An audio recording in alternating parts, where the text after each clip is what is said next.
here's more wrestling news for October 1st, 2021.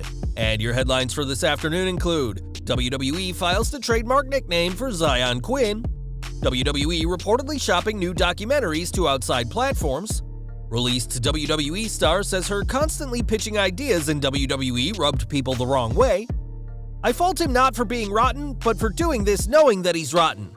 Jim Cornette slams AEW on-screen personality. New details on John Cena's WWE Evil series. Name of new WWE Women's Tournament confirmed, and more. We're starting today with NXT 2.0, as plenty of names have been impressive since the brand relaunched. Xyon Quinn has been especially impressive so far, and the company has something planned for him, according to their latest filings with the U.S. Patent and Trademark Office. This week, WWE has trademarked Quinn's nickname Samoan Ghost, which they can now use exclusively for merchandising. A former rugby star, Quinn has been undefeated in 2021, winning twice on NXT and twice on 205 Live.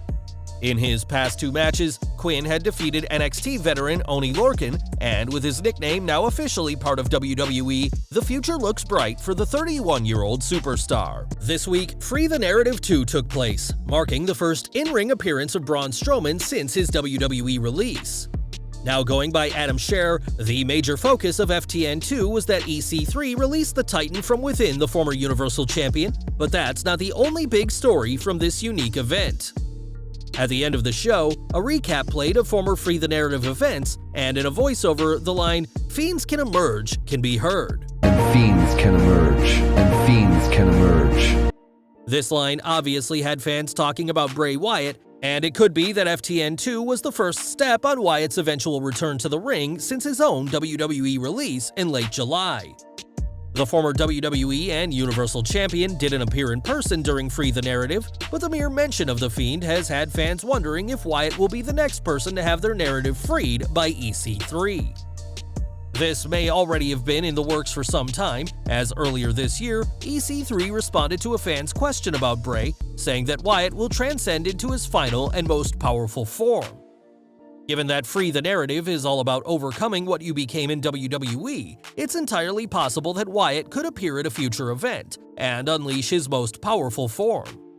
Since his release, Wyatt has been one of wrestling's hottest free agents, with both AEW and Impact showing interest in him, but The Fiend may be looking to EC3 and his Free the Narrative shows before anyone else.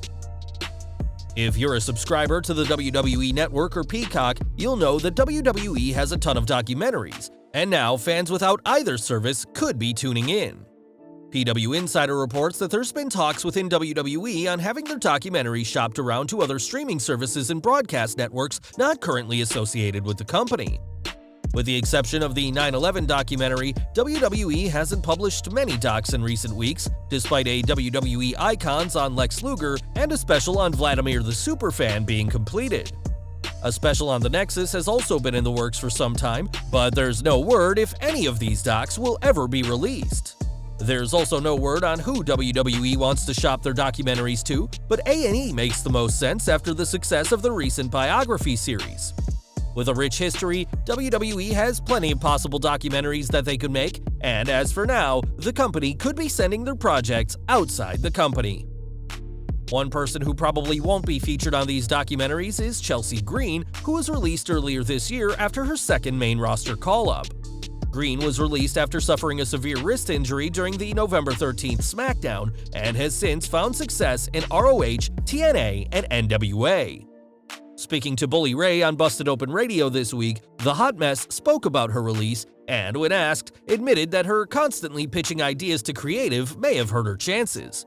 She said, "Yes, absolutely, I absolutely think that. When I did have my meeting with Vince, he was very appreciative of all the ideas. It's the maze that you have to get through to get to him. Those are all the people that are annoyed along the way, and I don't blame them. Imagine how many people are in that company, and I'm one of 200 people on the main roster spitballing ideas to them weekly. I probably gave them 3 ideas a week. That's going to be annoying." In prior interviews, Green said that she pitched everything from being the third member of the Iconics, complete with fake Australian accent, to being, quote, a sexy nun that'd worship Seth Rollins. In the end, WWE never agreed with any of these ideas, and it's interesting that Green's own creativity ended up hurting her career in WWE. In 2019, Alex Marvez joined AEW as part of its commentary team, working with JR and Excalibur as their play-by-play announcer. In October of that same year, Marvez was moved away from the desk and now serves during backstage interviews and works with the production team. Marvez is no longer on commentary, but that's not enough for Jim Cornette, who on his show ripped into the SiriusXM NFL radio sportscaster, saying, "Explain to me why, after 2 years, anybody you can find working at the local Xyon station would be a better television personality than Alex Marvez, and he's a nice guy, and he's friends with everybody, and they like him, but it's been 2 years and nothing has changed.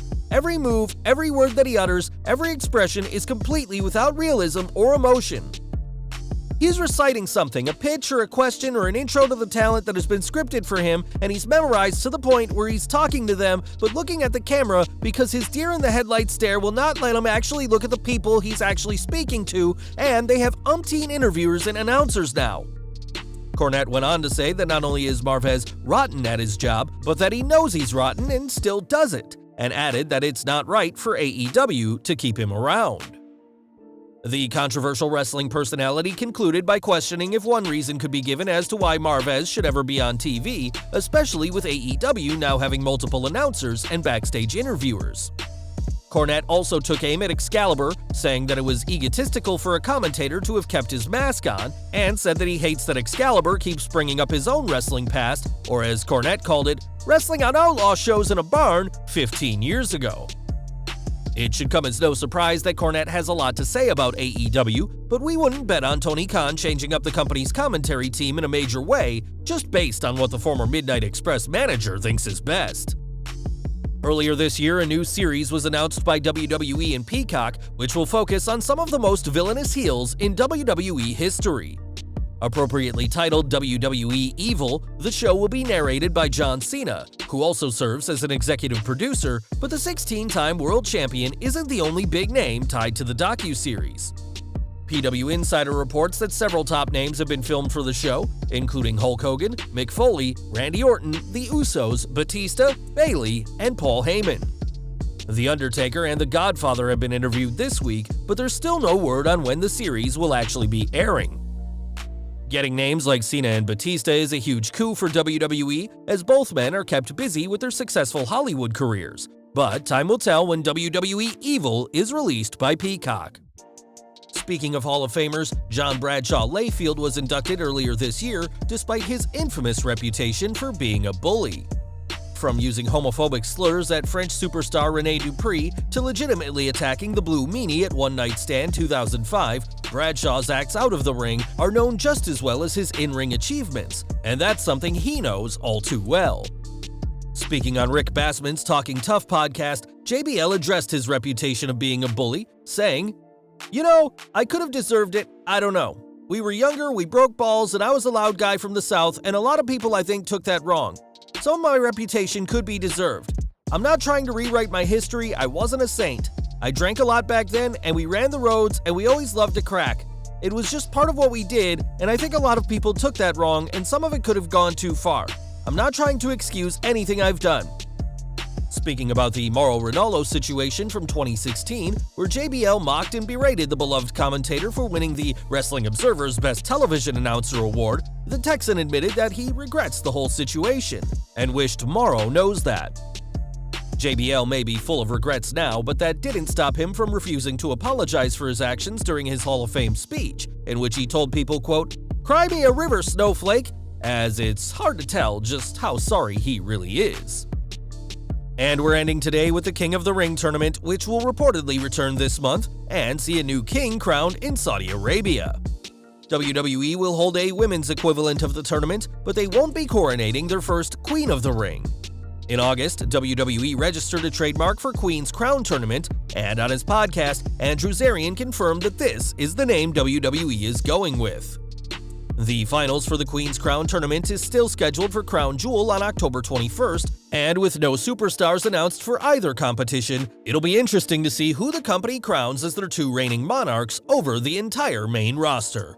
Well guys, that's our news for today. Please share your comments below. Also hit the like button, subscribe to our channel, and hit the bell icon to receive all notifications. And as always, thanks for watching.